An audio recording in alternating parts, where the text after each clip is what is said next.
जैसा मैंने बताया कि आज जिस स्थान पर मैं आया हूं, ये स्थान कोई मेरे लिए नया नहीं है। यमुनानगर जिला, जगाधरी का शहर हो, यमुनानगर शहर हो, चाहे सरस्वती नगर हो, बिलासपुर हो, सढौरा हो, रादौर हो, और चाहे दूर दराज के गांव हो, इस इलाके में मेरे सार्वजनिक जीवन का सबसे ज़्यादा समय लगा है। सबसे ज़्यादा अगर हरियाणा में मैंने समय लगाया है तो इस इलाके में लगाया है, जब घर परिवार छोड़ करके और समाज सेवा के लिए निकला था। उस समय के यमुनानगर के वो 6 साल का अनुभव बहुत ही मेरा अनुभव जिसको कहना चाहिए खुशी भरा, एक निराला, एक जीवन में उत्साह भरने वाला ऐसा अनुभव। अगर मैं आपको एक घटना सुनाता हूं, जब मैं यहां से जाने के बाद दूसरे क्षेत्र में हिसार, सिरसा, फतेहाबाद, भिवानी, महेंद्रगढ़ उस इलाके में गया, तो एक दिन, उस समय तो कोई गाड़ियां वाहन भी नहीं थे, हमको बसों पर चलना पड़ता था।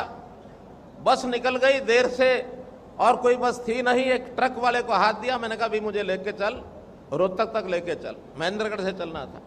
रास्ते में परिचय होने लगा, भाई कहाँ के रहने वाले हो? कहने लगा मैं जमुनानगर का रहने वाला हूँ। अब उसको पता नहीं था कि मैं आगे क्या पूछूंगा।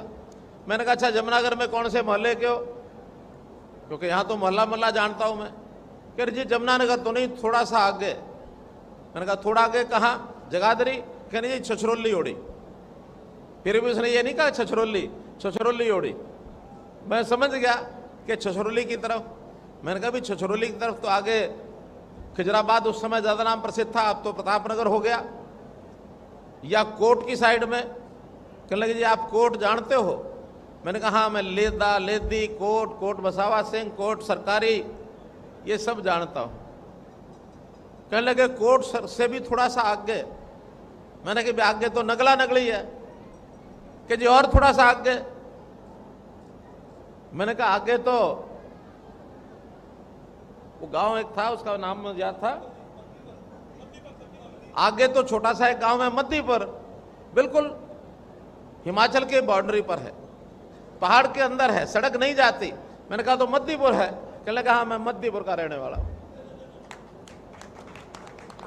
यानी 100 परिवारों का वो एक गांव है, छोटा सा, झूपड़ियां हैं वहां, कोई मकान भी पक्का उस समय तो नहीं था, आज तो बन गए होंगे, आज तो बता रहे वहां सड़क भी बन गई है।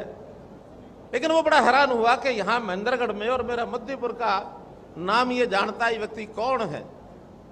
बातचीत चली, खैर विषय खत्म हुआ, तो ये अनुभव ऐसे ऐसे इस इलाके के साथ जो मेरा एक लंबे समय का अनुभव है, इसके साथ हमेशा जब भी कोई बात आई है आगे बढ़ करके हम लोगों ने किया है।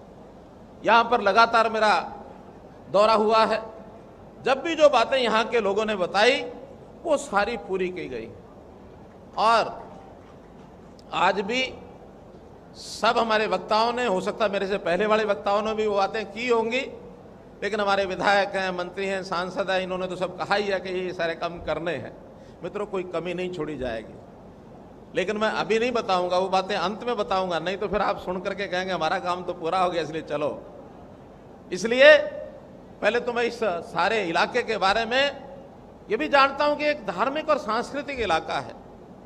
चाहे यहाँ सरस्वती नदी का उद्गम स्थान है, आदि बद्री है, चाहे लोहगढ़ का स्थान है, चाहे कपाल मोचन है, चाहे साधु डेरा जिसका नाम अब सढौरा है, उसकी बात हम कहें, जगाधरी, यमुनानगर के आसपास बड़े ऐतिहासिक स्थान भी हैं।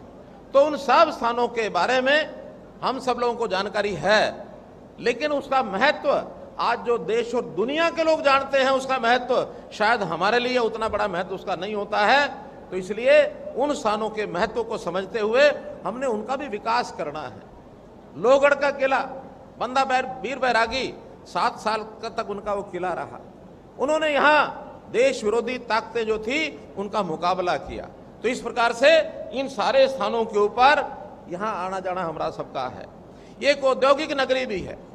उस औद्योगिक नगरी के नाते हम जैसा देखते हैं, यहाँ पीतल के बर्तन हैं, यहाँ अपने स्टील के बर्तन हैं, यहाँ एल्यूमिनियम के बर्तन हैं, यहाँ मशीनरी का भी भरपूर यहाँ उपयोग होता है। देश और दुनिया में सब जगह बड़ी बड़ी मशीनरी यहाँ से जाती है। यहाँ का किसानों का इलाका ये भी बहुत भरपूर, यानी एक उत्तम फसल पैदा करने वाला किसान वो यहाँ का किसान है। हमारे घनश्याम जी स्वयं एक बड़े किसान हैं। इनको भी जब भी कभी देश और में प्रदेश में किसानों के बारे में राय लेनी होती है तो जिन लोगों से राय ली जाती है हमारे घनश्याम जी है कि भाई खेती की बात करनी है तो उनसे करो। तो इसलिए इस खेती के संबंध में भी यहाँ गन्ने का या गेहूं का बहुत बड़ा, और फिर फॉरेस्ट, इसका भी जो खेती है ये भी बहुत बड़ी मात्रा में होती है, जिससे प्लाईवुड इंडस्ट्री ये भी हमारी पूरे उत्तर भारत में सबसे बड़ी इंडस्ट्री प्लाईवुड की यहाँ है। तो मित्रों, यहाँ के किसानों के लिए बहुत काम ने किए हैं। आज मुझे एक नई और बात आपको बतानी है। यहाँ जो किसान बंधु आए हुए हैं, गेहूं का सीजन अभी समाप्त हुआ है। गेहूं के सीजन में इस बार संयोग से गेहूं का एक्सपोर्ट खुला हुआ था और गेहूं बाहर ले जाने के लिए व्यापारियों ने गेहूं खरीदना शुरू कर दिया था। कुछ गेहूं इस बार हुआ थोड़ा कम है, लेकिन एक संकट देखने को मिला कि कहीं अगर ज्यादा गेहूं बाहर एक्सपोर्ट हो गया तो हमारे देश का जो गरीब व्यक्ति है उस तक भी शायद हम गेहूं पहुंचा नहीं पाएंगे। ये एक बड़ी ऊहापोह चल रही थी। तो कुछ किसानों ने रोक के रखा होगा, कुछ व्यापारियों ने भी गेहूं रोक लिया होगा। उन्होंने जो FCI की खरीद है उस खरीद में नहीं डाला होगा। केंद्र सरकार ने कल एक अब निर्णय लिया है कि हम अपने देश के किसी भी व्यक्ति को भूखा नहीं रहने देंगे। उसकी भूख की कीमत पर हम गेहूं एक्सपोर्ट करें, दूसरों की सेवा करें, ये नहीं हो सकता।